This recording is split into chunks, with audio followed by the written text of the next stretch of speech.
Welcome to the Third and Central Podcast, the only podcast dedicated solely to University of Louisville baseball program. This is Matt Sefcovic, and as always, I'm joined by Terry Pennington from Inside the Louisville Baseball as we are ramping up in the thick of things in conference tournament play. As we all know, Louisville took a tough one against Pittsburgh in the opening round of the ACC championship down in Durham, which we will jump into here in just a little bit later in the show. Terry, this is, we keep talking about this is a really good time of the year.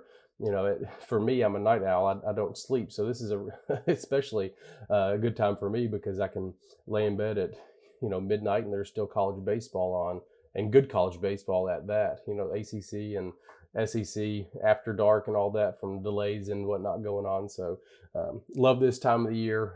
And I one thing that I always like about conference tournaments is I think you get better baseball in some of these higher conference tournaments than you do at the beginning of the NCAA tournament.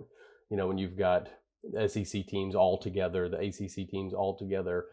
So I think it's a really good time just to see a ton of talent. So really good time for me. I love it. I hate that Louisville was bounced early, but this is a super exciting time as a college baseball fan because there's just so much quality baseball on television right now anytime you turn it on. So I know you made the trip down to Durham, which we'll get into, but how is everything going your way since you've been back? Yeah, going pretty good. Just was able to get back obviously the day after late night game, so made the drive back the following day, and just like you, stayed up late watched some college baseball last night for sure. Just I completely agree with you. The much the same with college basketball. I enjoy the first couple weeks of the NCAA tournament or the first weekend. Everyone loves that first weekend, but I enjoy conference tournament week for college basketball more because everyone's trying to play their way in, right? So you're getting everybody, everyone who's got that, maybe we got this outside shot, maybe we can make a run, things like that. And so I think it's the same way with college baseball right now. You can flip through, right now you've got SEC Network, ACC Network, Big Ten Network. You've got ESPNU or 2 has the Big 12. I mean, you flip onto you get your ESPN Plus app and watch any and everything if you want to, so great time of year. Like you said, high school's in the middle of district and regional tournaments here in Kentucky already. So I'm doing some of that, caught a game tonight. So it's a great time of year. Obviously unfortunate that Louisville got bounced early, but which I'm sure we'll get into here in a moment. But no, a phenomenal time if you're a college baseball fan right now to just enjoy. And even if you like some of the lower levels, you've got super regionals of Division 2 or 3 and the NAIA is in the World Series. NAIA has an undefeated team, with 50 some odd, 50, was it 51, 52 and 0 for LSU Shreveport. So that's insane. So I've been keeping a little track of that myself. So just a really fun time of the year if you're someone who enjoys the sport of college baseball. And it's funny you bring up those other levels too that are kind of lower than D1 because you're always thinking about this day and age of transfers. So I'm always kind of watching like, oh, keep tabs on that guy. Let's keep tabs on that guy. So not that I have any influence on the staff and who they'll call, but it's like, oh, I wonder where he's going to be next year because he's not going to be there. So it's just kind of fun to see some of those guys because that they're going to be playing at a bigger school in the future. So that's always a fun time. Not only that, we've got a lot of probably potentially four teams that are going to be in the NCAA tournament from the state of Kentucky. You've got Louisville that's in. Kentucky's probably going to be in unless something crazy happens. Western, they're currently in the conference tournament. They're on the bubble right now.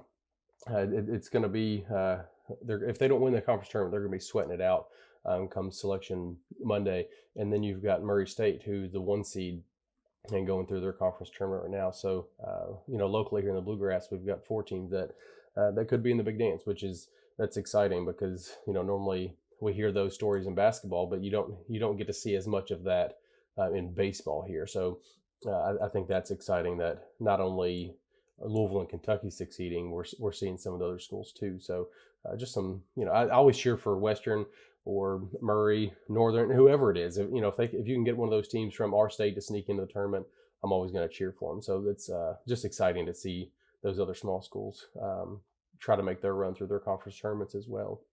So let's hop into things. Last week we gave a quick little update about Major League Baseball, which That hasn't been our thing since Aaron's not on here, because that's certainly not my thing. And Terry, I know that's not yours, but we did have two other guys that got called up to the major, so I don't want to not mention them as well, because that's always a big deal. Nick Birdie had a short stint with the Red Sox. He made 2 appearances.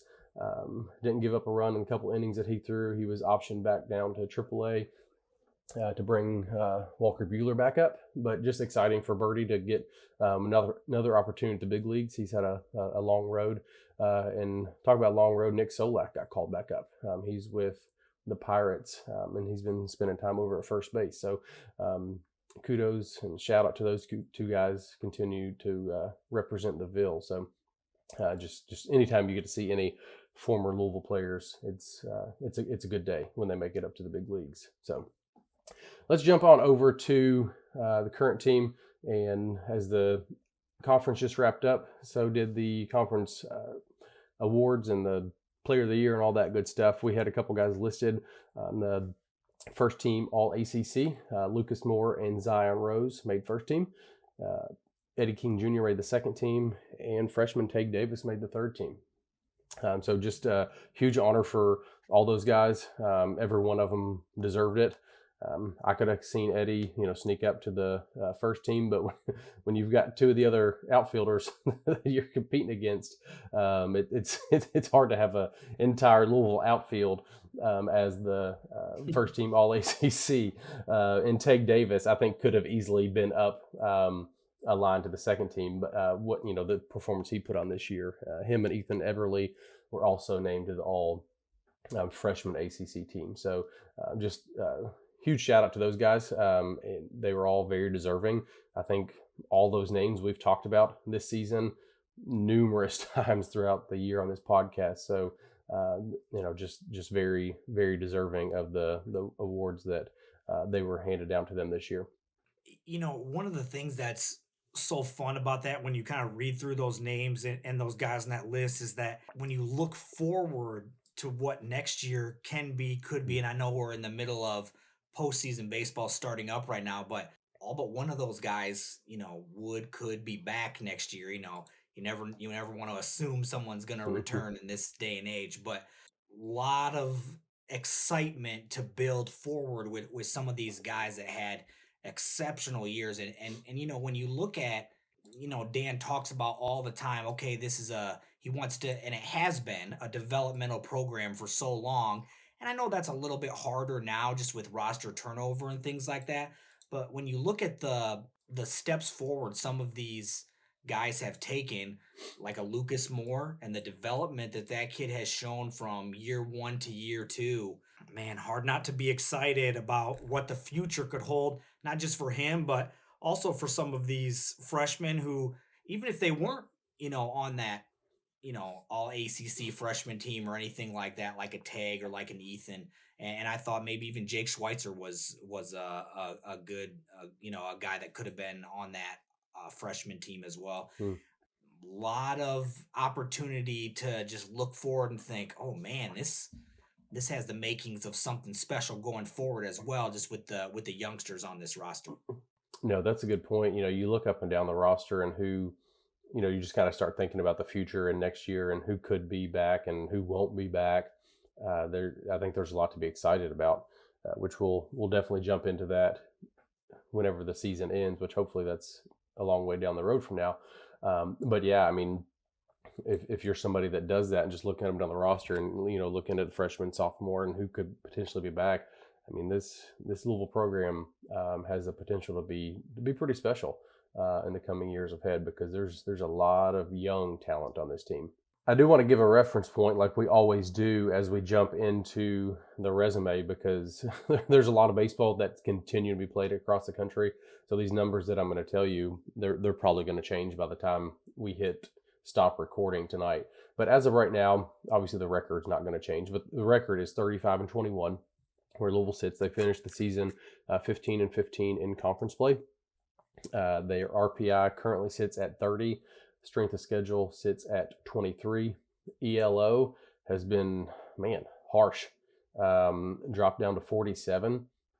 But one thing we talked about last week, and we'll continue to talk about this, is Louisville is still has the most quad wins in college baseball, one of the top teams. I looked earlier today, and this could have changed based on where metrics fell. There was only 10 or so teams ahead of them that had more quad one wins than Louisville. Louisville currently has 12.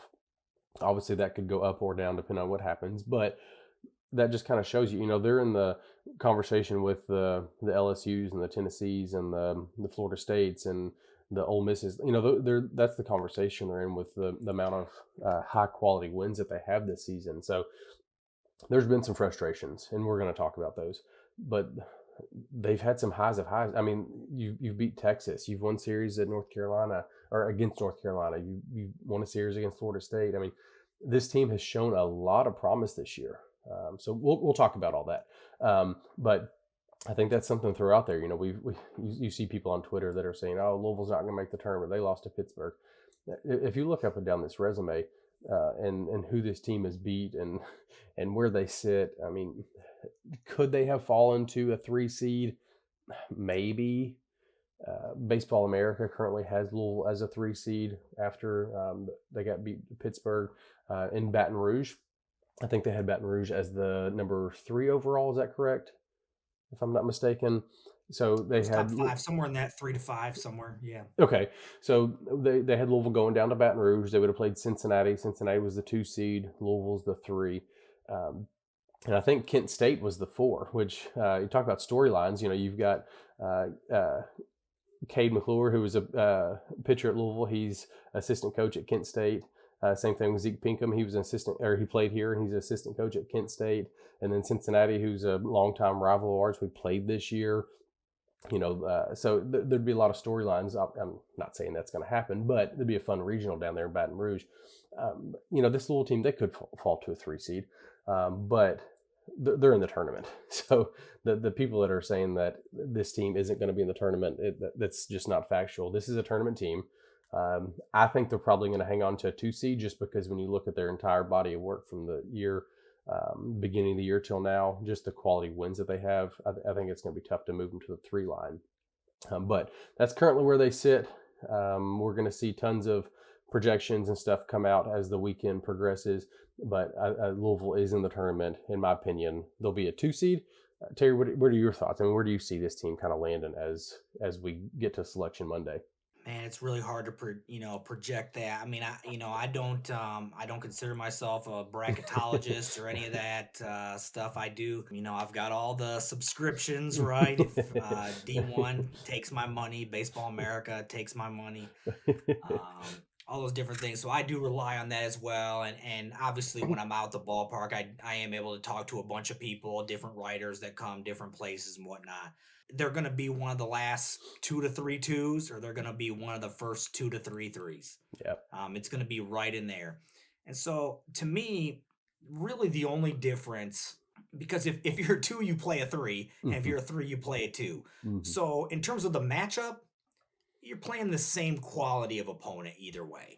So in terms of that, I guess I don't really care. I mean, They're in.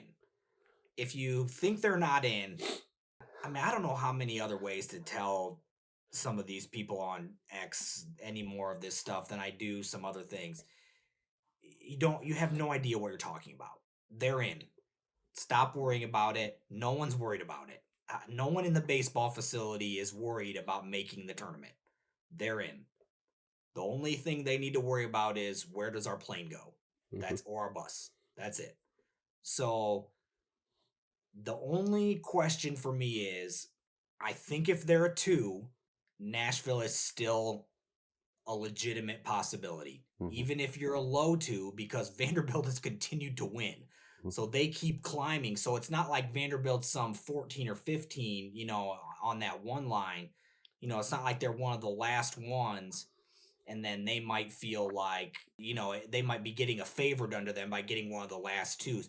Vanderbilt keeps climbing in terms of the what overall 1 seed they're going to get. So I think it's still a legitimate possibility they end up in Nashville. If you're a 3 seed, though, I mean, it's all bets are off, man. There's no protection for any type of geography or any of that stuff, whether, hey, we're close to here or we're too far from here. I think if you're a three, the committee looks at it basically as be happy you're in. You go where we tell you to go. You don't complain about it. Good luck. Hmm. And so, I mean, then the options that are out there get wild when you start looking at it because you're not going to Clemson, you're not going to North Carolina, you're not going to Florida State. Georgia Tech has continued to win. They're probably going to sneak into the very be the, last or second to last type of one seed. So you're not going there. So there's four right there that you're not going to because you cannot go to another ACC. You're not going to be the two or the three at another ACC team. So then you start looking down. Who is it? I mean, there's you got two out in Oregon, you got UCLA, you got LSU. I mean, you start looking around the country and you could end up, at who knows where. So you'd hope to end up someplace. You'd hope to end up someplace where fans can drive to close enough, maybe. But, as West Virginia kind of faded down the stretch, maybe they're all of a sudden a 2 seed. And so, maybe you hope Tennessee loses and they end up at Georgia Tech and somebody else, I don't know. Monday's going to be very interesting, but I would say, man, it's one of those last twos or those first threes. And just in terms of the matchup, I don't think the matchup matters. Just me personally. Whether you end up, look, you're going to have to beat teams anyway, right? So, I mean, are you going to end up playing a team, like you said, like Cincinnati, where it's a pretty good power conference team, right? A middle of the road power conference team, just like we are in terms of conference standing? Or are you going to end up playing a conference champion like a Austin P or somebody like that, or a Rio Grande Valley, somebody like that. Yeah. So there's a lot of options out there when you start to look, and man, trust me, I've looked up how do I get to Oregon if I need to go. I guess I got to go to either Denver and then Portland, or I got to go to Chicago and then so I'm just hoping no LA, no Denver, or no Portland, please. But other than that, I mean, it's gonna be fun to play postseason baseball next weekend. That's all I know for sure. Next Friday, more than likely Louisville's gonna be in a regional, and we're gonna be playing postseason baseball. It's gonna be fun. Yeah, like you said, when you start to, you're splitting hairs when you're talking a 2 or a 3 seed. If you're I don't know, the 30th through the 32nd team, if you're looking at a 2 seed, or if you're the 33rd through the 35th team, the only difference is the number beside your name, right? Like, you're still playing the same quality opponent. So, I mean, you're really splitting hairs. And it just, like you said, you may be able to drive, you may be able to fly. I mean, but you're still playing baseball against a very, very comparable team. So there's really not that big of a difference in those two lines. So either way, you gotta roll the ball out there, and you gotta throw strikes, and you gotta hit the ball. I mean, that's what it comes down to. So we'll be here next week. Probably we're looking hopefully Tuesday ish to kind of go live, and that seemed to go well. We enjoyed that. So Terry and I would like to go live next week to kind of break down the regional and talk about what that's going to look like for Louisville. The 16 host sites will be announced on Sunday evening. The tournament will be announced on Monday. I believe it's at noon on ESPN2. And then Tuesday we'll try to go live and kind of break down and talk about Louisville's regional and where they'll end up. So that's what everything will look like going into NCAA tournament for us. So let's kind of hop over to how we got where we are. Let's talk about the Wake Forest series, because we kind of went straight from that into the ACC championship. We didn't have a chance to talk about Wake yet. So instead of breaking those games down individually like we typically do, we'll just kind of go through the series as a whole. Louisville dropped their final home series against the Deacons. It was a Thursday, Friday, Saturday series. Louisville lost 14-4 on the Thursday game, which I hate that score, because it was a one-run game going into the ninth, and Wake Forest scored 9 runs in the ninth inning and make it look super lopsided. It was a 5-4 game. I mean, Louisville was right there, and one inning, it just one match. I mean, it was a big inning. Obviously, 9 runs is a lot, but that score was not really indicative of the entire game. On Thursday, they lost 5-4, a game they were right there, obviously. And then Saturday, they end up winning 14-9. So just kind of go over some highlights, and Terry kind of chime in.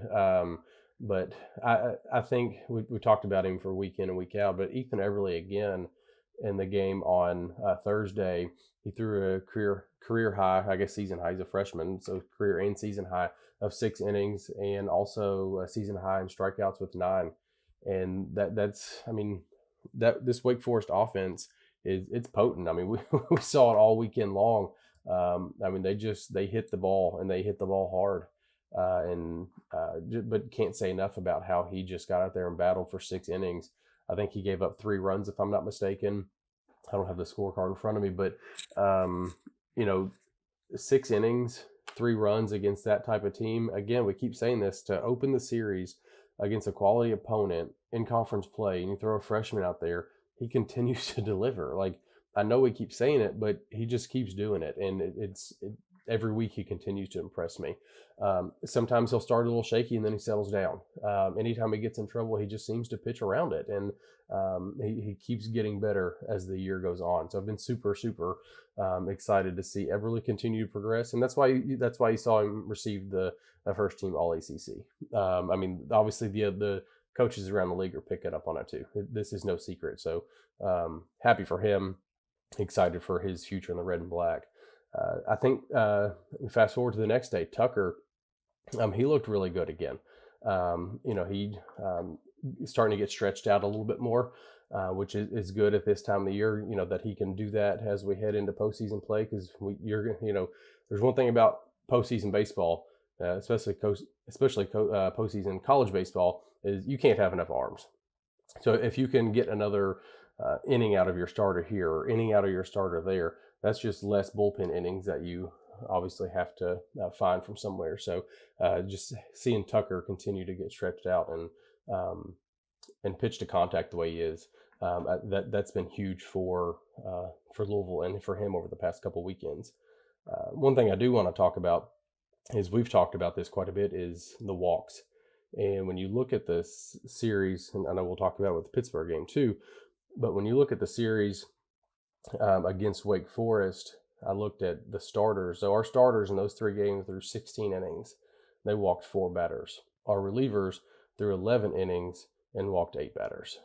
So 5 less innings, but they walked double the amount of opponents than the starters did. So, you hate to beat them down, because those guys, they're tired right now. They've been worked this year, but I think that is kind of going to be the focus going into the postseason. And hopefully this 10 days that we've got off right now, we'll talk about that too. I think that this 10 days off is going to be huge for us. I think Louisville, obviously, you don't want to lose to Pitt, right? But I think the silver lining to that is you've got 10 or 11 days to just kind of rest and get back into a groove and kind of settle down, and put a lot of this behind the team, so they can focus on the postseason. But I know you were out there all weekend. I know you probably have a lot to add, especially Eddie King Jr. Man, he was he was something else on Saturday. But what did you see from your vantage point out there at the stadium against Wake this weekend? Yeah, I mean, just like you said, couldn't be more excited about the way Ethan Eberle has progressed this year. The kid's outstanding, man, and the talent, not just the arm talent, but the mental makeup that he has to just. It's not. We've said it a million times in here. It's not that easy. And we've seen it from other pitchers throughout the last several years, even through some this year. You can just look at other teams sometimes, and just look at some kids who sometimes have elite arm talent and are not able to get through a season the way that some might have. Maybe there are better strikeout pitchers. Maybe they throw a little harder. Maybe some of these different metric things. Like, I think of somebody like a lighter down at Florida State. His metric things jump off and he's hurt obviously right now, but like, he has metric things that jump off the page at you, but people still hit him, and he doesn't run off this, like he ends up not even being their main guy, right? Because they have Jamie Arnold kind of step forward and is kind of the guy that's able to keep the ball in the zone a little more and is not just a strikeout guy. That's my favorite thing about Ethan is that he's a strike thrower. That Mhm. cannot be overstated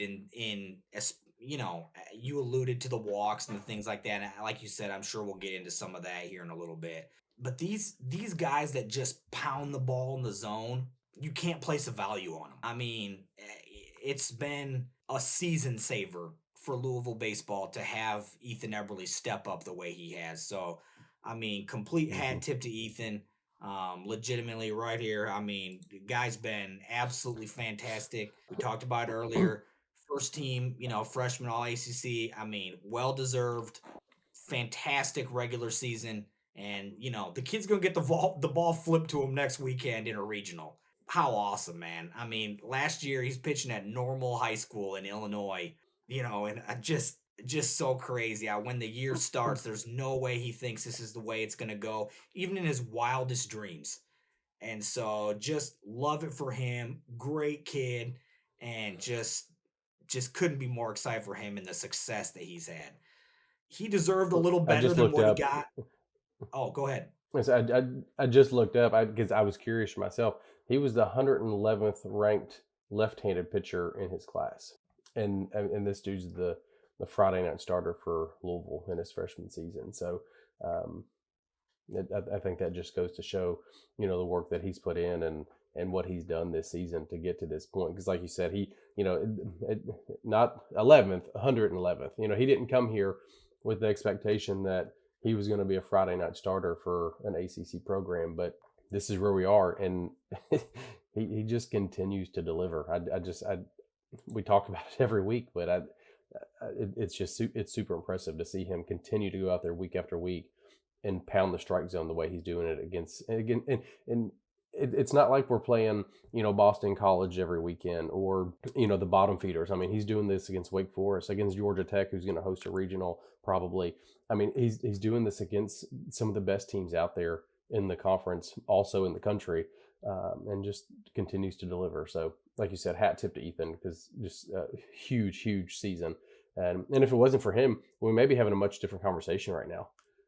So, I mean, you have Patrick Forbes go down, you have Detmers go down. Where do the Indians come from?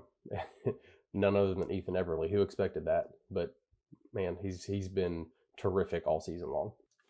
When the year started, I, we talked about it on here, kind of in a season preview. I thought with the way I'd kind of worked it out on paper that there were probably going to need to be somewhere between 10 and 12 innings a week out of the 36 that would be freshman innings, just the way I had kind of charted it out. And it ended up needing to be more than that because of some injuries.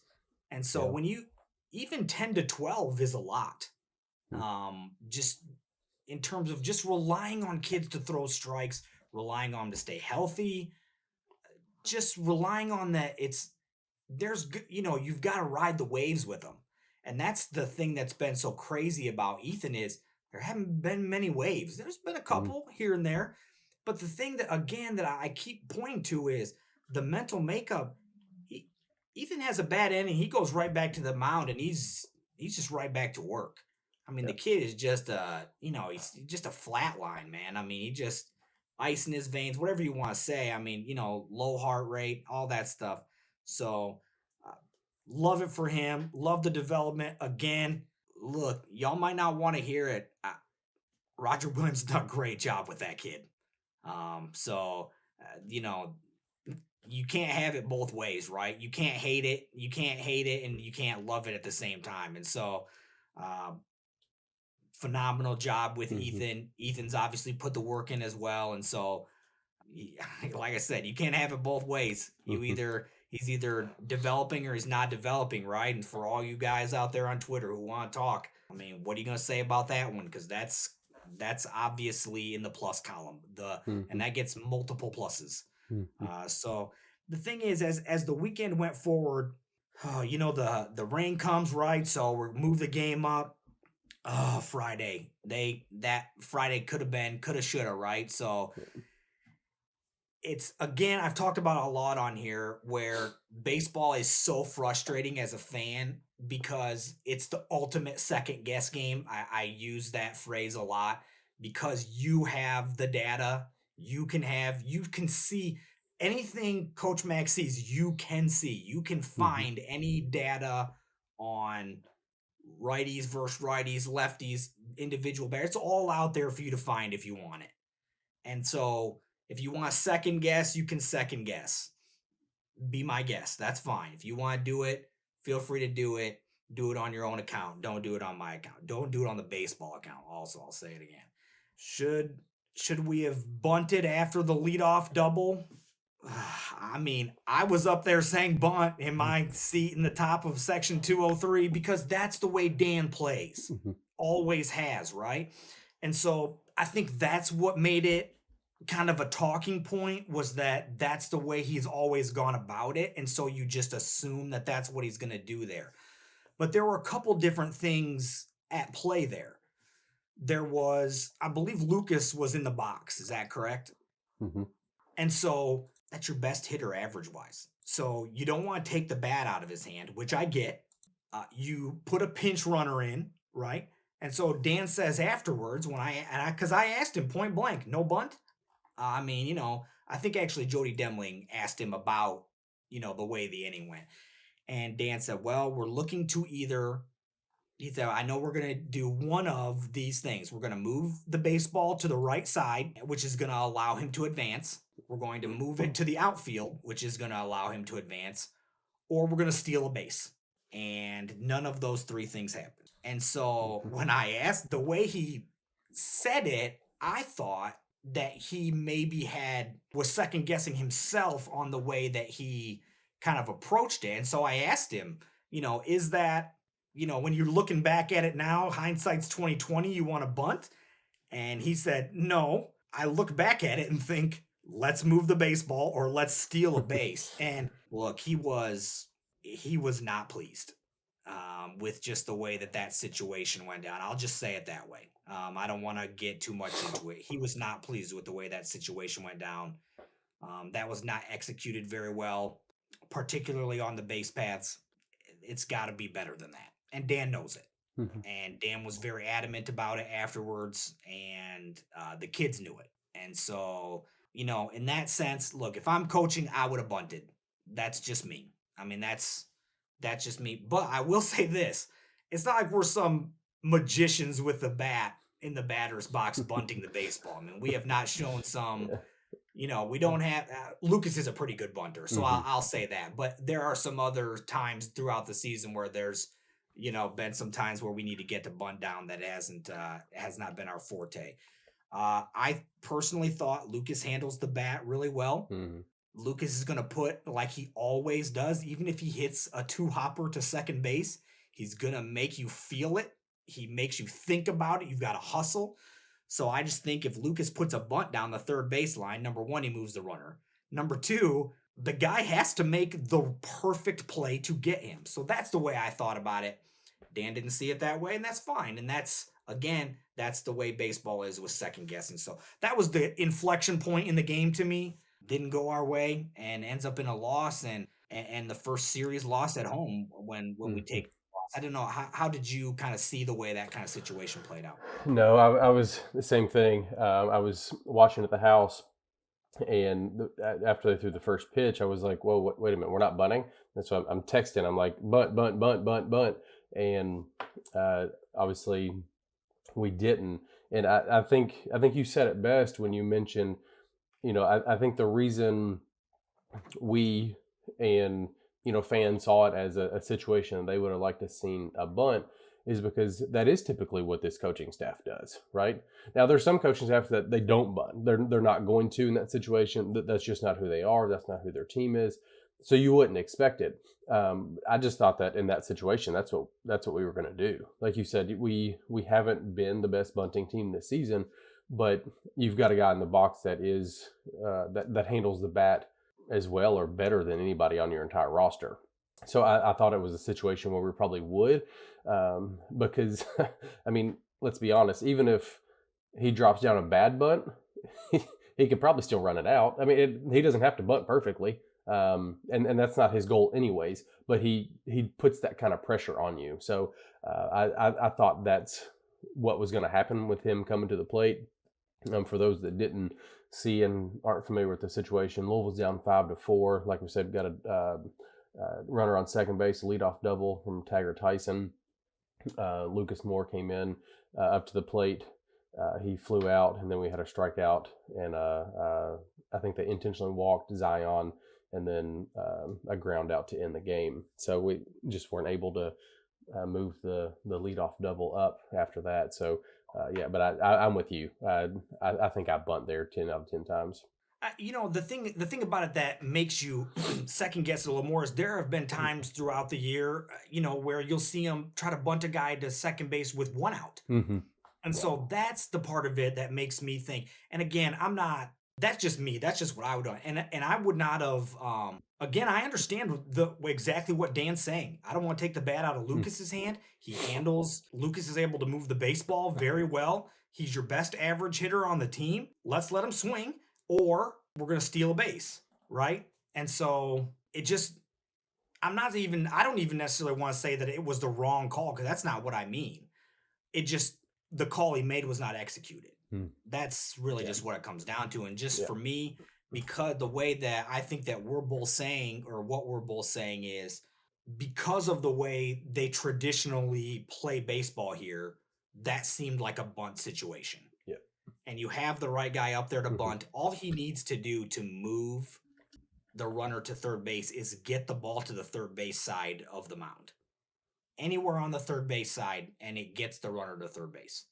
And so Lucas could have done that, and it could easily end up in a hit or anything, an error in the run. Anything could have happened. And so again, just like I said, the bunting with one out to move runners, but then you don't there. That's kind of what made me just, again, like some revisionist history there. But they pay Dan the money, not me. So I mean, he,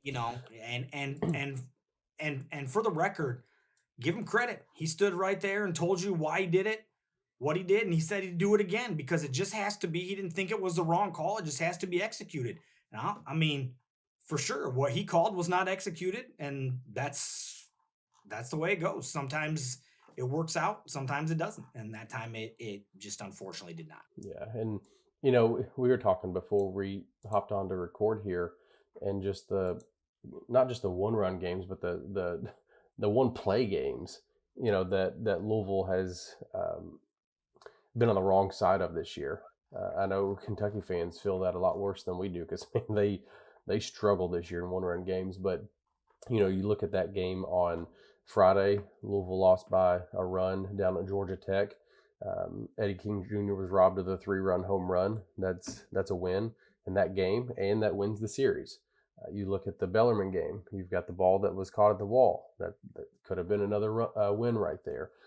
Notre Dame, Louisville had a chance to, I think, tie the game on Saturday, the finale, to send that one into extra. So, I mean, that's just a couple off the cuff of my head that I can remember that Louisville's been right there. Not even, an inning or a run, just one play. And that's all it would have taken to win a game, and some of those situations an entire series.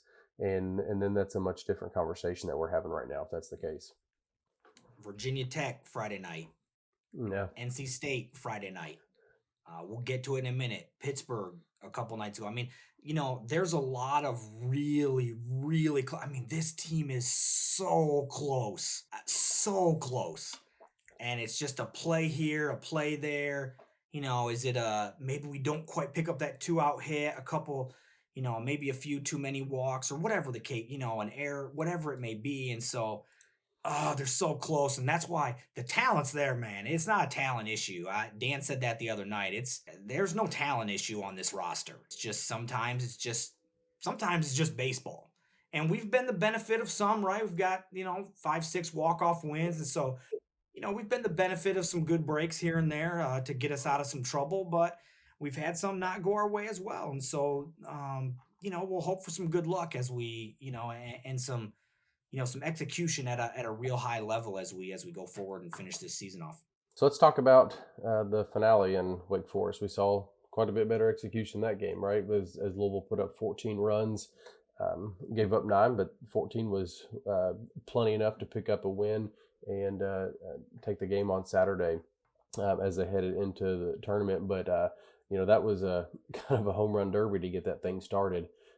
Eddie King Jr. hit one in the first. Tague Davis answered another one in the second, and Eddie King Jr. hit another one in the third. He's it was his last game played at Jim Patterson Stadium, and to put it lightly, he went out with a bang.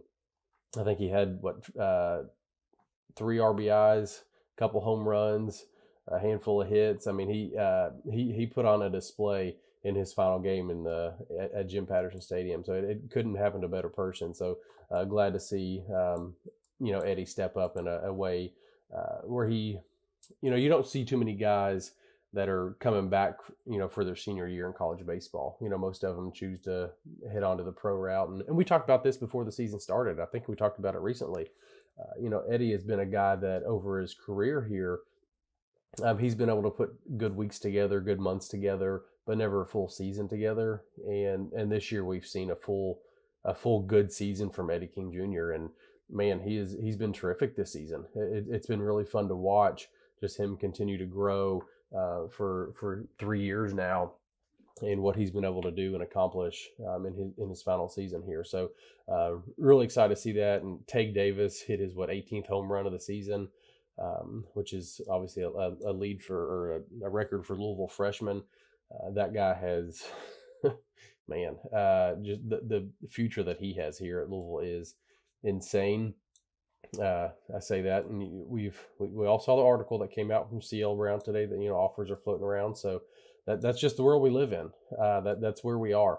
So hopefully we can keep Tague around, because if he's going to hit 18 home runs as a freshman, what's he going to do with an off season in Cape Cod and an off season workout program where he puts a little bit of muscle on and is able to just grow into his body a little bit more. But just another laser from Tague. And I think what I really like about Tague, and we've talked about this, is he's using all fields. He's not a guy that's just pulling the ball down the right field line. You'll see him extend to center field, left center a little bit, which is, I think that's exciting and just shows how polished he is as a hitter. At 18 years old, it's pretty impressive to see those type of numbers from him. So Louisville's able to pick up a big win just to salvage that series, and 14-9 over Wake Forest on Saturday. One thing I do want to talk about Eddie, we talked about his career a little bit. This season, he's got a career high in batting average, RBI, and he's now tied his career high in home runs with the two, and then the one against Pitt. So just super excited for what he's been able to do in his final year in the red and black, because we've always been big Eddie fans around here. Yeah, one of the things that was always really interesting about Eddie was everyone was, he's obviously hurt and not able to play his Yeah. first year, right? And so he goes to kind of I'm just going to call it what it is, a lower tier summer league, right? To just let's get some at bats. Let's just play every day, right? Let's just kind of just see what it looks like to just play. And he had a big summer. I think he hit a bunch of bombs down there. And so, but you just don't know how does that translate when you get back to the level of college baseball that it takes to play at in the ACC. And so I'll be honest with you, the outfield in terms of playing out there every day, I was concerned when Eddie was first kind of back from that summer. I mean, just reading the baseball, some things like that. It's been really fun to watch Eddie improve year to year. Obviously, this year, I mean, like you mentioned, when the weather gets warm, Eddie gets warm, right? And so, I mean, he heats up in the month every year.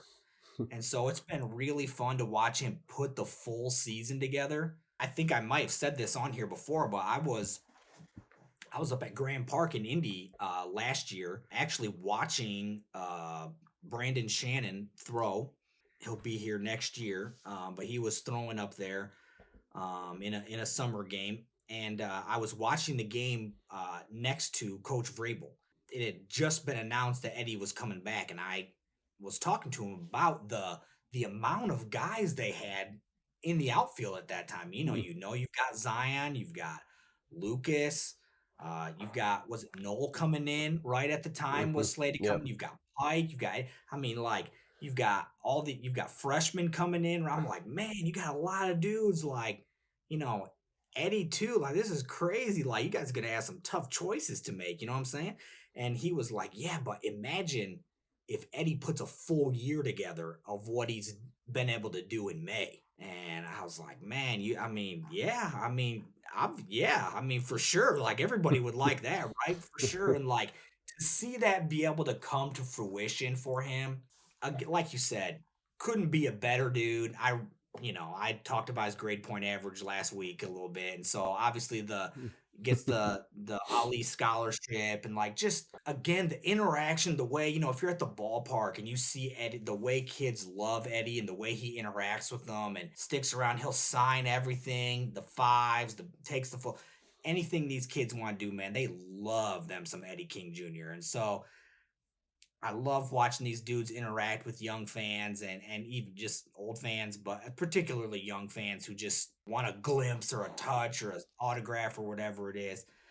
The dude's on some kind of roll right now. He continued it again. Obviously, he hit that moon. We'll talk about it here in a minute. It still might be going. I don't know, the bull wave to it. I mean, that thing was just just insane. But uh, you know, the the way the rest of that game was, you talked about Tag and the work that he's put in, and his ability to hit the ball to all fields. I mean, when you go back and look at some of the different home runs he's hit, how many of them are, opposite field shots, or he hits them in the opposite gap. Look, he struggles a little bit with the curveball, right? If somebody's able to throw him low and away, they'll get some swing and miss out of him. That's basically the weakness that he has right now.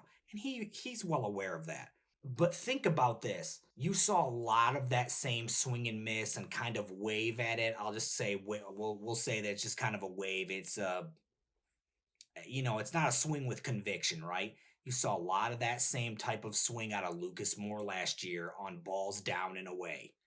And look what a full summer of at bats, a full summer of buy-in to what Snyder and Vrabel are teaching, another fall, just a full year more of learning to pick up spin on the baseball, knowing what pitchers are going to do to you. Lucas now leads the team in batting average. I mean, who would you want up at the plate if you needed to hit more?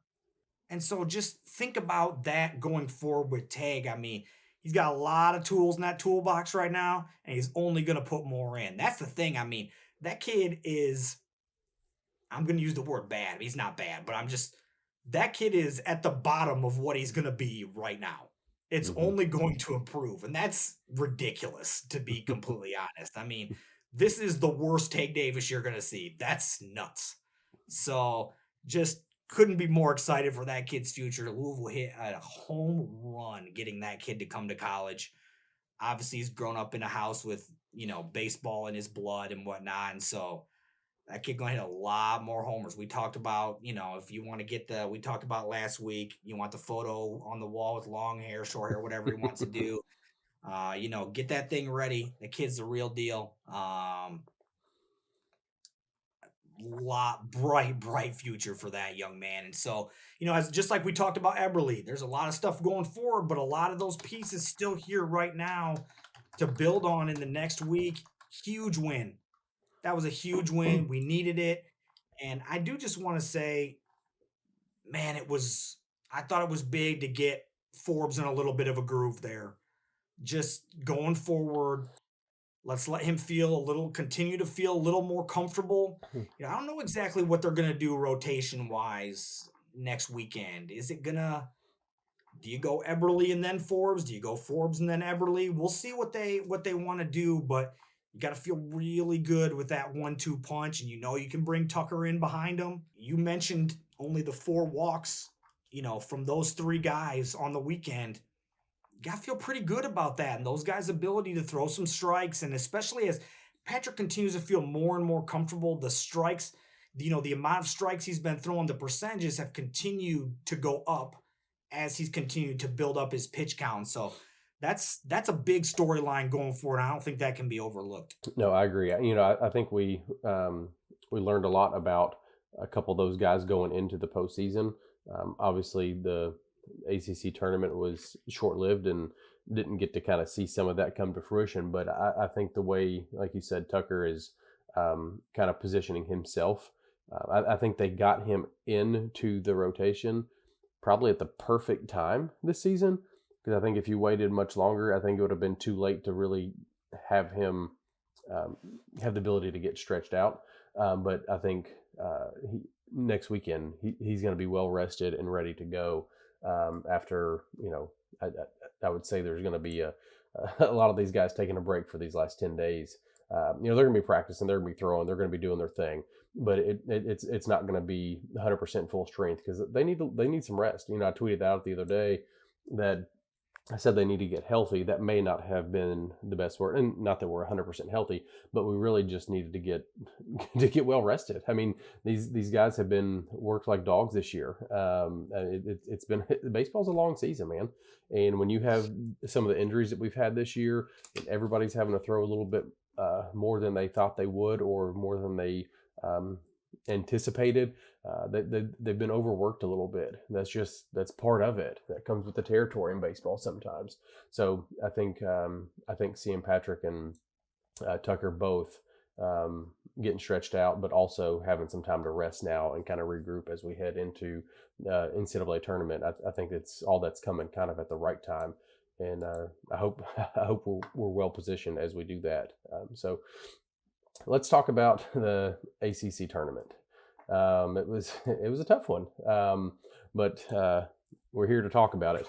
So Louisville earned the 10 seed in the ACC tournament and opened with Pitt, which I'll be honest, I was excited about because Pitt, and then if we won that game, we would have played Duke. And the reason I was excited about it is because we didn't play either of those two teams in the regular season. So I was like, oh, this will be fun, to get to see some other teams that we haven't played already, not familiar with them. We don't know them. They don't know us. Good opportunity for both teams. Man, it was tough. Louisville or Pittsburgh jumped on Louisville early and often, but they scored at least one run in the first 5 innings. After the top of the 5th, you look up and Pittsburgh has an 8-1 lead, and it didn't seem like Louisville really had any answers on either side. Walks continued to kind of mount up offensively, just couldn't really get in a groove. But then Louisville did what they've done, and we've talked about this. They continued to battle. They didn't roll over, which they easily could have. Eddie continued, like we've talked about, to tear the cover off the ball. Like you said, he hit that ball. I don't know if it stopped yet. Just over the bull and did not stop going on its way up. But they could have easily just rolled over, and they didn't. But in the end of it, Pitt turned 7 hits into 13 runs. And just the walks, we've talked about it before, but walking 13 batters and hitting 2 more, when you put 15 guys on base for free, it's tough to beat anybody, even a team that was 15th in conference. It's tough. Louisville did tie the game up. I mean, they battled all the way back and tied the thing up in the 8th. Just would not go away. They were kind of that pesky team that they just kind of get on your nerves because they won't go away. You think you've knocked them down enough, and Coach Mack has talked about this quite a bit. He uses the boxing reference and hockey references all the time. We just kept getting back up off the mat, and that's what we did. And I think as frustrating as it was, it was nice to see that, right? That's kind of the makeup of this team, that they didn't give up and they didn't give in. Tied it up, but in the end, Pittsburgh hit a home run in the top of the 9th, 2-run home run, which kind of ended up being the equalizer in it. So I know you were down there. We'll dive into a little bit more. I know there were some frustrations. We talked about playing numbers, lefty versus lefty, righty versus righty. There were some decisions made that were not popular. amongst fans. I know being down there, you got to see everything firsthand. You got to talk to Coach Mack after the game, and I thought you asked him some really good questions. So, what was it like being in Durham, and kind of what were your takeaways? Yeah, so I was really excited going down there. I love First off, I love that ballpark. Mm, I think the Bull Stadium is awesome. It's a great setup in there, kind of right in that area. If you have not been down there, if you get a chance to go for fans and things to future ACC tournaments, or even if you happen to be over and want to catch a AAA game in there, I've been in there for ACC. I've been in there before, excuse me, when we played Duke a couple years ago.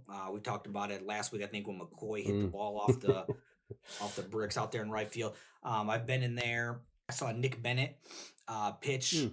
in there last year. I went in there and got credentialed to take photos and whatnot and see Nick pitch last year for the Sounds. Louisville was playing at North Carolina, and they happened to be right there in Durham. So I went over there and did that. So I've been in the ballpark several times. I love it. It's a great setup in there. Just a good atmosphere, fun place. I was excited. Tons of restaurants right across the street, down bunch of hotels right in there. It's a great place to have a Yeah. tournament. I really like it down there.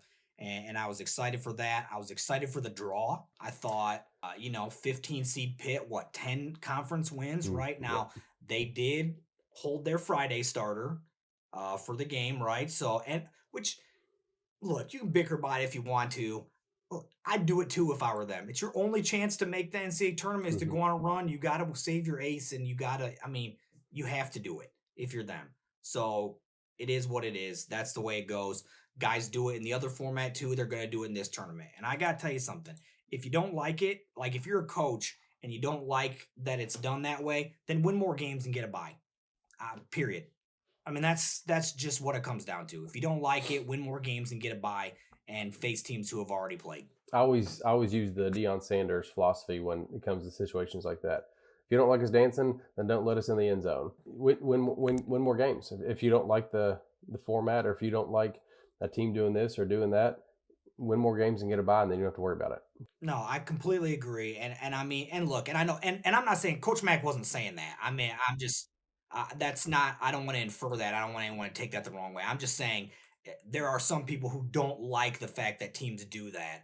And my thought is, yeah, if you don't want to play somebody who's going to hold a starter, then be one of the top 4 seeds, be one of the top 8 seeds, so that everyone else has already played a game. Mm-hmm. Simple. So, I'm not here for any of that talk. Like I said, nothing like that. I want to be very clear. Nothing like that was said from anybody in the program or anything like that. I'm just saying, I know there are people that complain about that type of thing. So I just wanted to say that. I love, like I said, Pittsburgh, then you get Duke. Who's a very good baseball team. It's a tournament team. They're Mm-hmm. going to be 2 seed in somebody's regional. It's a great team, and they're playing at a ballpark that they used to play all their home games in. So they're going to be comfortable there, but it's not Florida State. It's not Clemson. It's not North Carolina. So, I mean, I don't know. It could be a worse draw. And then you look forward and you think, oh, then if we could get through 2 games, we get a day off to rest pitchers before we get to a quarterfinal. This could set up great, right? And it didn't unfold that way. I mean, I'll say this: the Dan managed his butt off that night trying to get that W. I mean, we threw everybody out there that we could in terms of on the mound. I mean, he was trying to win that game. I mean, he did not. I mean, he said it after the game on Saturday against Wake Forest. We're going down there to try to win this thing, and he managed it that way. I mean, when there were some struggles in the first inning on the mound, he went right to Eberle. When Eberle didn't quite have it, he goes right to, I mean, he throws everyone. Bivens out there, Schweitzer's out there, Wyatt's out there, Cuts is out. I mean, we threw everyone we had that you would want to toss out there. And to be honest, he might have thrown some guys out there.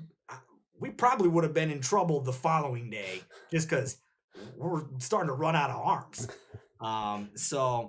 It's kind of one of those situations where let's see if we can win this day and we'll figure tomorrow out tomorrow. Yeah, And when I that's was the way watching he the was game. managing it. And I'll give him And so when I Go ahead. when I was watching the game, I was like, hey, more power to him. Keep running the Bulls out there. But I was like, okay, so if we come back and win this thing, I'm looking up and down. I'm like, okay, who's gonna throw tomorrow? I'm like, Patrick, like, there's Peter Michael. He threw so many arms. But I mean, it just goes back to your said, like he wanted to win this game so bad that he was just putting our best out there. And but yeah, I was kind of going up and down the roster. I'm like, okay, who do we have left against Duke tomorrow if we come back and win this thing? But didn't play out that way. But like you said, you could tell he wanted to win this baseball game. He wasn't down there like, okay, we started bad, just let's just get home. No, he coached to win this game. I'll say this, you mentioned it a little bit earlier. So just as far as some of the pitching stuff goes, so that's TJ's first time throwing again, Yeah. in a game since he got hit. As far as some of these other guys go, Ethan, he brings Ethan in. Ethan's on very short rest. He's thrown a lot of innings this year. Schweitzer has thrown a lot of innings this year. And guys, it's not just the innings you see on the mound, it's the up and down in the bullpen, all those pitches, all those things. When you have injuries happen to your pitching staff, to your two frontline guys, everybody else's slot bumps up. And so you end up having to throw guys way more than they've ever thrown in their life, and way more, to be honest, than you anticipated or probably wanted them to when the season started. Yep. And so even a guy like Peter Michael has thrown way more innings this year than he threw combined in his first 2 years of college. These guys are tired. Their arms are tired. And, when you've got bullpen guys that are throwing 2 days a week, a couple innings at a time, it's a lot, especially for a freshman whose arm is not ready for that yet. And it's a long season, man. These guys throw during the summer. They get a little break in August, start right up in the fall, goes all the way in. Then you get a little break, but you're working out, and then you ramp back. It's a long year. And some of these kids really, really need this 10 days off. And you mentioned it. Strike throwing was a problem. We did find Wyatt, who was carving.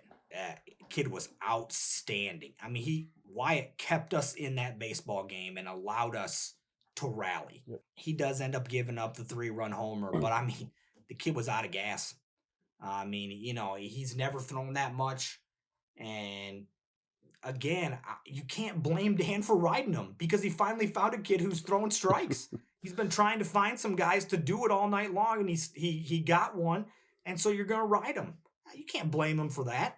And so, he gets out. The guys make a rally, cuts his in, he's dealing. You want to play matchups? I've said this not on the podcast. I've said it just to you before, but I completely understand playing matchups. I get it 100%. And I especially get it at the professional level, where guys can spot the ball exactly where they want to. And the hitters' numbers are what the hitters' numbers are, and the pitchers' numbers are what they are. So if your pitcher is better against one than the other, those numbers obviously don't lie.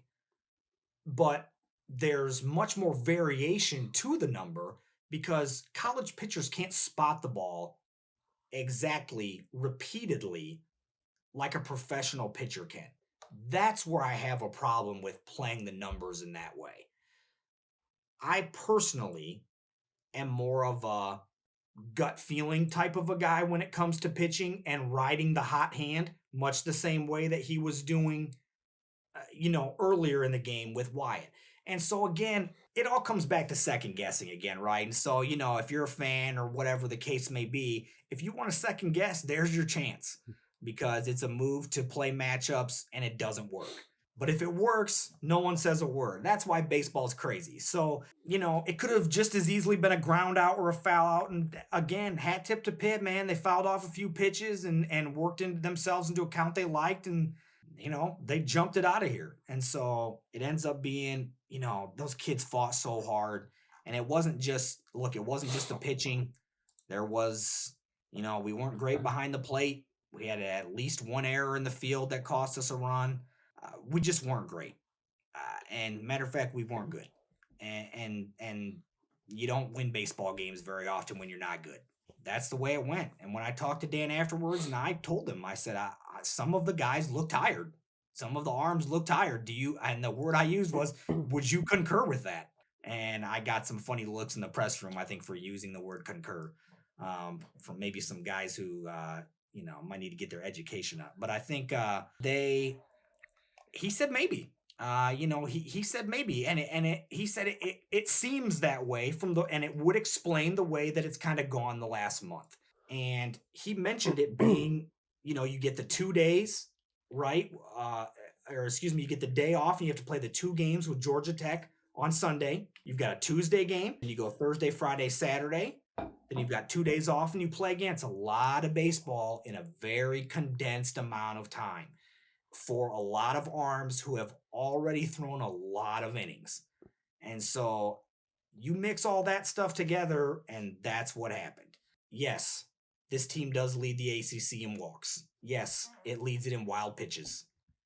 Yes, I mean, all those things are yes. Those are not good numbers. No one's going to argue any of that stuff. I'm glass half full guy, but the numbers are what they are. You got to acknowledge it. But I'll say this. Number one, as far as the pitching goes, the wild pitches, that is not all on pitchers, 100%. And the loss of Matt Klein this year is the biggest loss this team has had. And that includes losing your number 2 starter and your ace for a month, because Matt Klein's ability behind the plate he is exceptional. And so there's a couple things. Number one, he stays in front of the baseball, which allows guys to know they can throw it in the dirt because they need to. They have to throw it in the dirt on different pitches. And so if the ball's going to the backstop, that is limiting the pitches you can call. And so the loss of also Matt's ability to steal strikes. You get those printouts after games, and you look at the way that Matt's able to steal 1 or 2 here and there, and you get he gets a percentage readout on what he did and what he was able to get. The kid's exceptional. And so to get him back coming forward, he was able to catch an inning there at the end. Boy, that's massive. And I'm not even worried about the bat. If he hits, he hits. I'm talking about behind the plate. That is a massive get for this team going forward. That was a little bit of a struggle, but there's, on Tuesday as well, this team has not been a team, though, that it's an everyday issue with walks or with wild pitches and things. And I think that's a positive, but I think that's also frustrating, right? Because it shows you, well, you can do it. So why is it not that way all the time? Why is there not, why is there seemingly, every week to 2 weeks, a game where there's double-digit walks and there's, we're just kind of giving, just moving guys around the bases for free with a pass ball, an error, a wild pitch, things like that. And then a hit scores 2 runs. And it's just one of those things where you were asking some kids to grow up and do some things that they just weren't quite prepared for. Is that on the kid? Is that on some coaching in terms of getting the kids prepared? Yes. I think the answer is yes. Yeah. And I think that going forward into the postseason, getting to throw, you mentioned it, we've talked about it a little bit already, and I know I'm rehashing, but just getting to throw some of these guys who their last times out, I know Tucker, again, they run Tucker back out on super short, just throw the most innings he's thrown in a game all year, and they run him back out. He's out of gas, man. I mean, I don't know what was going to be expected. And again, I don't blame Dan for putting him in there. You got to try. You got to win the game. Out there. You got to win the game. You got to win. And so you throw your best arms out there, and the only guy who was basically unavailable was Patrick because he threw Saturday. And so you weren't looking to get like 4 innings out of Tucker in that situation. You're trying to get it. Can we get through an inning or 2 in 25 pitches? And it didn't work out that way. And like you mentioned, the rest coming up is huge. And I look for these guys to be ready to roll, man. I'm still high, man. I'm still high on this team. I'm not gonna lie to you, as a glass full guy, I was riding low on Tuesday night. It was a tough one. It was a tough one, and they took it tough, and Dan took it tough. I mean, he was a little dejected in there. And but at the same time, he knows it's not just there's got to it's a combination. There's some decision making, maybe, but they have to execute also. When your Mhm. number's called, you got to execute if you Mhm. want to play at this level. And they didn't do it on Tuesday night. But that doesn't mean they can't do it next weekend because we've seen this team do it at the highest level against the best teams. There's it's not just a handful of examples. There's there's examples all over the Yeah. place all year of this team doing it against the best. What's to say they can't go to a regional and do it again? It wouldn't surprise me any. And we talk about the rest, and I don't know what their plan is. Coach McDonald doesn't have to send me what he's going to do for the next 10 days, but I saw some of the players at the ballpark in the ACC tournament. They were there, kind of watching some games with their girlfriends and doing things like that, and uh, they probably need things like that right now, right? Like they need some just time away from them. I would say away from baseball because they're back at the ballpark, but away from them playing baseball, just to kind of put it down for a day or two and rest the arm and rest the legs a little bit and come back full strength because there's nothing you're going to do over the next 10 days that you haven't done all season practice wise to get ready for next weekend, right? Like you are who you are, we are who we are as a team going into next weekend, and I think the biggest thing they need is just to get mentally and physically ready for the games. But I can tell you one thing: I don't care who you are, and I'm not sitting here saying that we're if we get put in Vandy's regional or if we get put in Arkansas's regional, or I'm not saying we're going to go beat them. I'm not guaranteeing that, but I can tell you one thing: they don't want to see us. Like if they can handpick teams that they want in their regional, I can tell you there's no teams that want to see the Louisville Cardinals on the opposite side of their bracket right now. I mean, we've beat good teams all year long, and we can continue to beat teams as we go into the postseason. Have we seen some frustrating weekends? Sure. Have we seen some frustrating losses recently? Sure. This team has the talent. They have the pitching. They have the hitting. They've got the makeup to win a regional. They really do. Yeah, we've hit some road bumps lately, and it's been disappointing. You don't want to lose a game to Bellarmine, sure. You don't want to get outed the first game of the ACC tournament to Pittsburgh, sure. Like we don't want to do that. Like, do you think we want to sit on here and talk about this all night long? No, we'd rather be talking about them, dogpiling in Durham this weekend.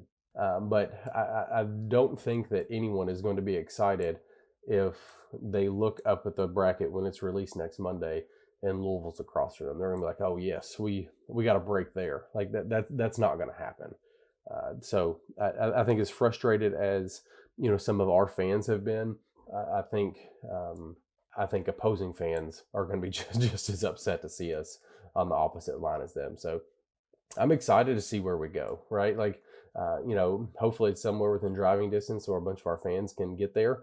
We don't know that yet. We'll find out on Monday, especially the families of our players. And, you think about the seniors who maybe their last game that their families can get there to watch them play what could be potentially their last games.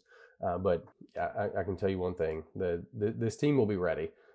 They may have had a disappointing loss on was a Tuesday against Pittsburgh, but they'll be ready next weekend. I can assure you of that. I think Dan just looked different to me in his post game. I think he's got a little extra edge now, and hopefully that message and kind of his demeanor portrays to the team, and they're going to come out and play with that extra edge next weekend. So I'm excited about postseason baseball in Louisville. I know it's been deflating, but I'm ready for it, and I think this team's going to be ready to run through a brick wall next weekend. So I'll say this, as just for me personally, when I kind of started doing this, I started, a couple years ago, and so as the years have gone on, I'm gonna be honest with you, that was a tough year, and that was a tough year for everybody. It was a tough baseball season. I mean, you lose all the catchers and things, and the year starts out great, right, and it kind of fades the back half, the back third of the season, just the bottom fell out. And then last year was a building block, right? And again, there were some things kind of down the stretch. You're feeling pretty good. You get swept at North Carolina, and you go 2-0 in the ACC tournament. Some different things just that again, just kind of at the end of the season, it just kind of fell out from underneath them. But there's no question about it. It was a year that was better than the year before. Mhm. And this year, I don't care what anyone says, they're in the tournament. They're going to be playing in a regional someplace, and they're going to be a tough out. That's a promise. This team will go down swinging, and they've done it all year. Whether they need to come back and get themselves in a game or they can come back and win a game, they're going to be competitive and they're going to play good baseball in a regional. And it's another building block. And look, if the idea is you need to make Omaha every year from a fan standpoint, that's a really, really high and basically impossible bar. College baseball and just baseball in general is a wild game Mhm. with where you just got to ride that roller coaster as the season goes. Look at some of the top teams in college baseball from the beginning of the year. Number 1, Texas A&M. They have to win the SEC tournament to make the NCAA tournament.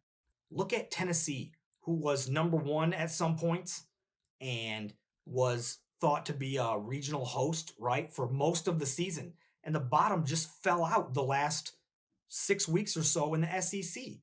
Now, they might be able to play their way back into a seed if they can go on a run here in the SEC tournament, but it's not. They won the national title last year. Mississippi State won it just a few years ago. Chris is fired this They year. fired their coach, yeah. It's not in this day and age of college baseball with the way that the rosters change so fast, it is virtually impossible to be at that level year over year over year over year.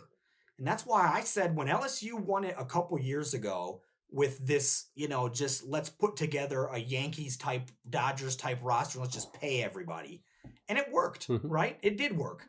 But last year, if LSU doesn't get hot the last 3 weeks of May, they were going to miss the NCAA tournament the very next year. So it's impossible to do it year over year. So those type of expectations, that's not reality. Now, should the baseline, and I'm talking baseline, the baseline for this program should be we make the NCAA tournament every year. Mhm. Period. And I guarantee you that no one in that program or in that athletic department would argue with that in any way. Dan or anybody. That's the baseline. He would 100% say that, own that himself. They're in. 100%. Name's going to be called on Monday. I'm going to tell you, last year, I didn't even watch the selection show because I knew they weren't in. There were some people that thought they were making it or we might be on the bubble. No, they weren't on the bubble. They lost to Miami in the first game of the ACC tournament. Curtains. I knew I could go out on Monday and do anything else I wanted to do. I did not need to watch that show. So I didn't. This year, I'm hoping to be at the baseball facility finding out with them, and let's get some interviews afterwards, and let's be excited about wherever we're going, and then let's hopefully pray to God that I don't need to find flights to someplace. But this team has achieved the first step of what they want to do postseason wise. They're in, guys. So let's get excited about it. Let's get behind them. All this other stuff's in the past. It's done. It doesn't even matter. Who cares what your regular season? It doesn't matter.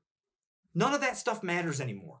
All that matters is next weekend, they're going to step on the diamond right in between those lines against somebody in a 2-3 game on probably a Friday afternoon, Friday night, whatever it's going to be.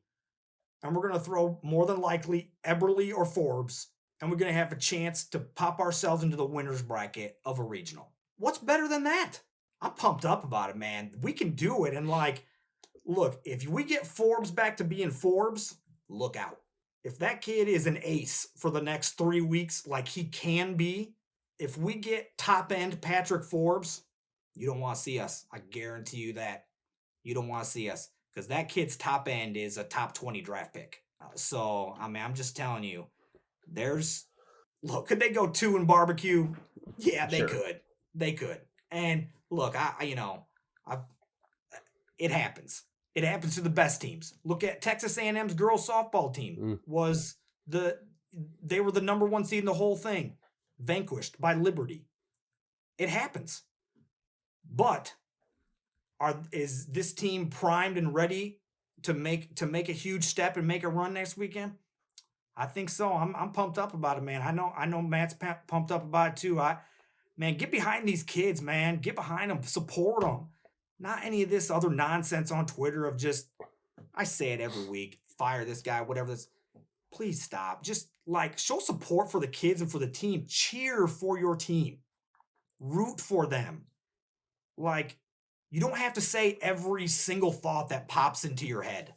Do you think Matt and I say everything that pops into our head on here? Y'all would hate that. No one would listen. Do you think that I say everything that pops into my head to my wife? That would be a terrible idea.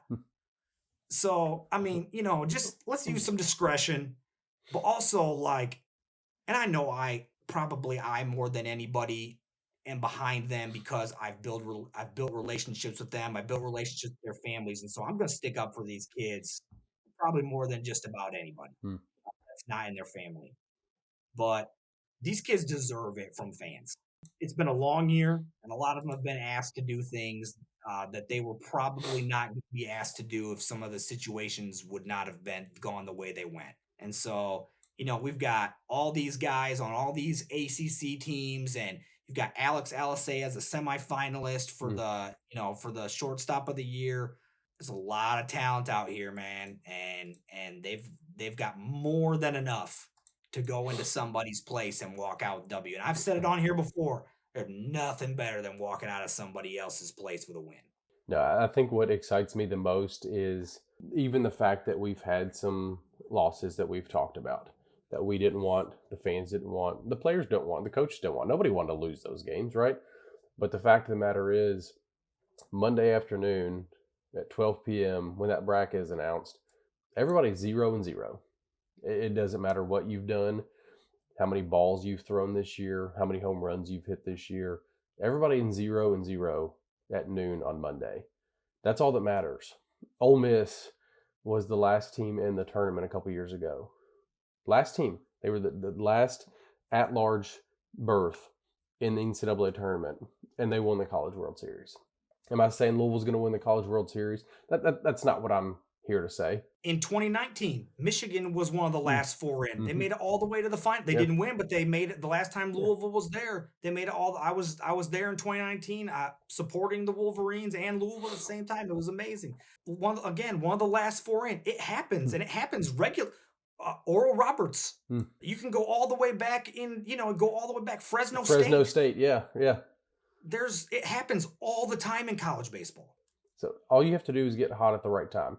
And come Monday at noon, none of this stuff matters. It doesn't matter how you've played the last, 10 games or how you played in your conference tournament. All that stuff's out the window. All we know is we're going into a regional somewhere on the road. The show's going on the road, and I'm excited about that. Louisville hasn't played as well away from Jim Patterson Stadium this season, but I think they're primed for it. I really do. I think a top 10 offense in the country, nobody wants to have that come in their place. Like you said, if you get healthy Patrick Forbes, he's a top 20 draft pick. The way Ethan Eberle is thrown this year, do you think anybody wants to pitch this lineup with Jake Monroe and Alex Alisea and Lucas Moore and Zion Rose and the way Eddie King Jr. is swinging the bat? Oh, and hey, I forgot to mention a guy that's hit 18 home runs in Tague Davis. Like, do you think anybody wants to face this lineup right now? Like, frustrating, sure, but the sky's not falling yet. Like, we're still playing baseball. Klein back behind the plate. Oh, and yeah, Klein's right. Like, that's what I'm saying. Like, I think Louisville hasn't seen their best team on the field in a long time, and we're probably going to see that next weekend. And I think that is what excites me more than anything, and gives me hope that our season's not over. And Louisville's not, wherever they're going, they're not going to just play baseball and lose 2 games and come back home. I really do think that this team can make a run in the tournament, and I think we're ready for it. I think these 10 days are really going to give us some rest, and I'm excited about wherever we go. I feel bad for the team that we end up in their regional, because I really think this team is going to be ready to go come next weekend. I couldn't agree more. I'm so excited about it. I'm excited for postseason baseball. Like I said, just these building blocks over the last 3 years. I couldn't be more excited to just let's get back in the NCAA tournament. Let's throw the ball out there. Let's jump on that mound. Let's step in that batter's box. Let's see what happens. All right, so let's get behind this team. I know, like I said, we've taken some on the chin, but let's get behind them as we head into the postseason. Terry and I, like I said, we'll try to be back on Tuesday. If that changes, we will obviously tweet that out and let you know. But our goal is to go live on Tuesday. We want to talk about it. We want you all to come in and talk about it. If you're frustrated, if you're mad, if you're happy, if you're upset, you love our draw, you hate our draw, let's talk about it. Like, we're going to be there for everybody to kind of be that sounding board, and we'll welcome anything that anybody has to say. So we'll plan on doing that on a Tuesday evening, give everybody a little bit of time to kind of dive into that regional wherever we may go, and give Terry time to hopefully plan his driving route and not plane tickets. We don't want that. No plane tickets. So hopefully it's somewhere within driving distance that some fans can get to, family can get to, and Terry can get to safely. So plan on being back next week. We'll talk about all those things, and then obviously we'll be back next weekend as the regional progresses. Hopefully bring back a couple W's to Jim Patterson Stadium. So I was thinking about that earlier. How fun would that be if we get to host a super here, right? You know, that's not out of the question, right? Like if we obviously we're getting way down the road, and we're putting we're putting a lot of pressure on, but Louisville could host a super, go win a regional somewhere, and get to bring this show back to Jim Patterson Stadium. But we'll talk about all these things next week, starting with Tuesday, to recap what the draw looks like for Louisville. So Terry, I know wherever that is, you'll be there. We appreciate all the feedback and footage and everything that you provide. I know you've been able to continue to grow your following over time with the content you're putting out. So for the ones that aren't following you, go ahead and plug where they can find you to find your content. Yeah, you can find me on X at InsideVille BSB, VILLE BSB. Yeah, just I'm really excited. This time of year is super fun. Obviously, a lot of high school stuff going on. Caught a game tonight. Be out at do a lot on Monday. I anticipate kind of being with the team on Monday when they find out, or at least getting to do some interviews afterwards, and then I should be able to catch at least one regional game in the area on for high school on Monday as well. So just love being able to do all that stuff, and thank you to again to State of Louisville and to the Third and Central podcast for allowing me to do this. I've loved this, man. This is so fun, and so just appreciate everybody who follows along. If you want to see any post game stuff or anything like that, you can find all that stuff. I do send all that stuff out on X right there. But if you want to, I'd love it if people would subscribe at Inside Louisville Baseball on YouTube. Then it goes right to you, get the notifications, however you want to do it. I'll just pop right up for you on there with any post-game stuff, because I do every post-game. This time of year, it's a little bit different. Obviously, we're in press rooms and things like that. Those are pretty fun. So, a little bit longer format, a little bit more professional, I guess you want to say. So, but yeah, just thankful for everybody who follows along, and to you guys and to you, Matt, for allowing me to be on here. No, sure. It's been a good year. Hopefully this isn't the end. We can continue this thing for a couple more weekends. The show will go on the road, but hopefully we'll keep bringing wins and extend this thing on as long as we possibly can. Appreciate everybody listening in. We really do. The live last week was great. We're excited to do that again next week and try to increase engagement as we head into the NCAA tournament. You can obviously find us on Twitter at Third Central Pod. You can find us on Apple Podcasts, Spotify, YouTube, wherever you find us. Like, share, subscribe, do all that good stuff. That really helps us go a long way to continue to extend our reach and just grow the sport of college baseball, but more importantly, college baseball at the University of Louisville, because ultimately that's our goal. That's what we're all here to do. So appreciate everybody listening in, and we'll catch up with everybody next week as we head into the NCAA tournament. And in the words of Sean Moff, we will see you at the ballpark.